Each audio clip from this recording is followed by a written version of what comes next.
हटिया ठाकुर केते नाट देखिब हटिया ठाकुर चलाई तिवारी रे चलाई तिवारी रे घाट मोर सारिब हटिया ठाकुर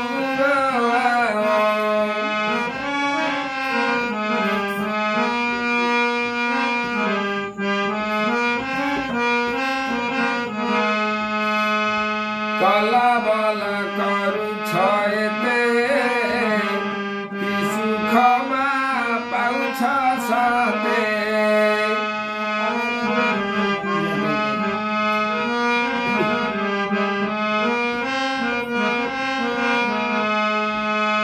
केही सोइबाको थाटी केही सोइबाको थाटी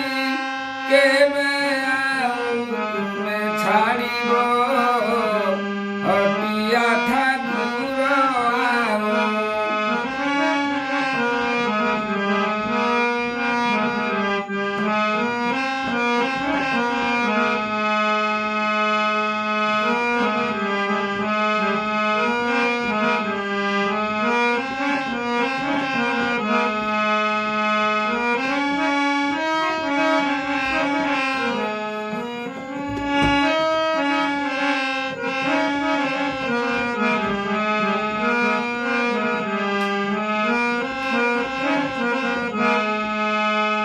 गुहारी मन सुन देबे कागे मु कहिबी देबे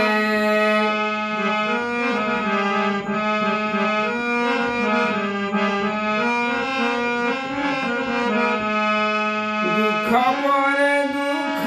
दाऊ दुख परे दुख दाऊ